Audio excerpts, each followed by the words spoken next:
Mencekam demo anti-Israel di Mamarika meledak, kota New York dipadati dengan ribuan orang tuntut Zionis.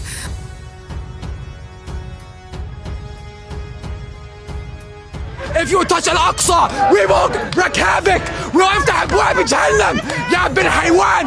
You attack Al-Aqsa, we'll do World War III so we can liberate it from you. If you want peace, leave Al-Aqsa alone. Leave Al-Aqsa alone.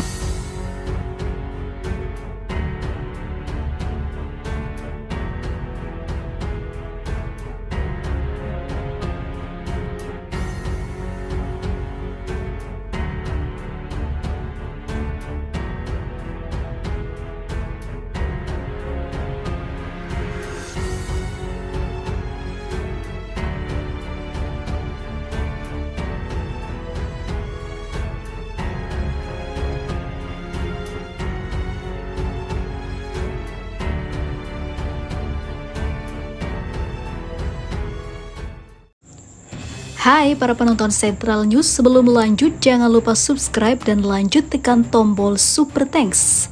Tombol Super Thanks ada di atas tombol subscribe. Jika Anda ingin mensupport channel kami menyajikan berita yang paling Anda tunggu-tunggu. Terima kasih.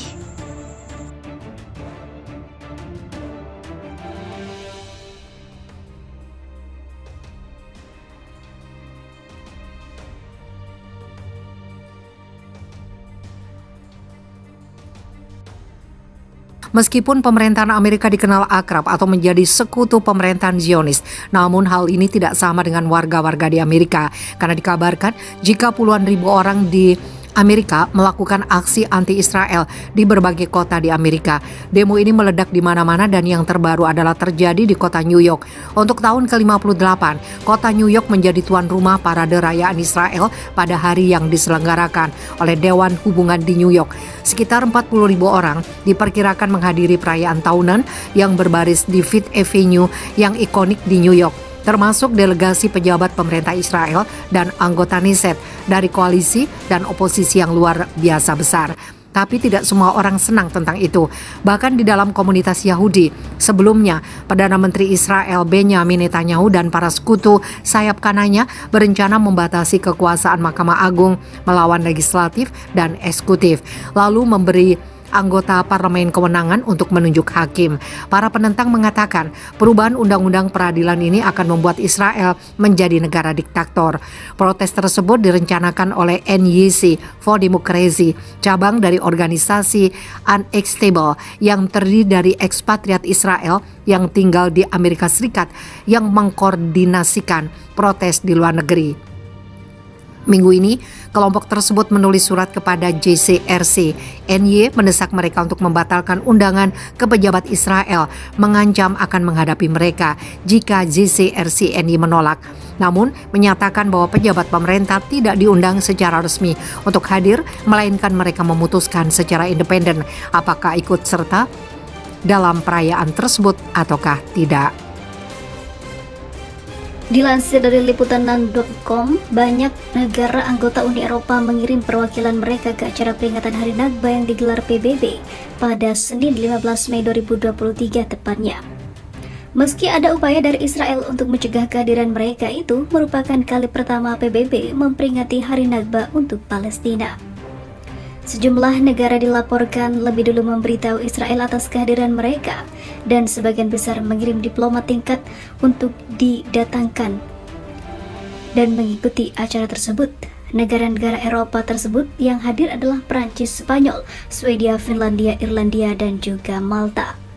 Sementara itu Amerika Serikat dan Inggris telah menegaskan tidak akan mengirimkan perwakilan ke acara hari peringatan hilangnya tanah air Palestina itu. Nakba adalah bahasa Arab yang berarti bencana atau malapetaka. Palestina menggunakannya untuk merujuk pada eksodus massal ratusan ribu warganya dari tanah mereka selama Perang Arab, yaitu 1948. Kekhawatiran utama Israel tentang acara peringatan Hari Nakba adalah bahwa hal itu dapat menjadi presiden untuk menggelar peringatan serupa pada tingkat pertemuan yang lebih tinggi atau Majelis Umum PBB. Peringatan Hari Nakba pertama oleh PBB di markas besarnya di New York, Amerika Serikat terjadi setelah pemungutan suara diambil pada Desember tahun 2022 lalu, di mana 90 negara mendukung dan 30 negara menentangnya.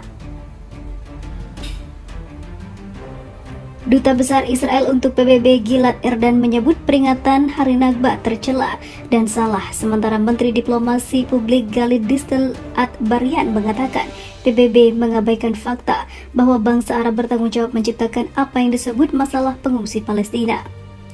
Partisipasi Swedia dalam peringatan Hari Nakba yang digelar PBB terjadi beberapa jam setelah Menteri Luar Negeri Israel Eli Cohen menyelesaikan kunjungannya ke Stockholm.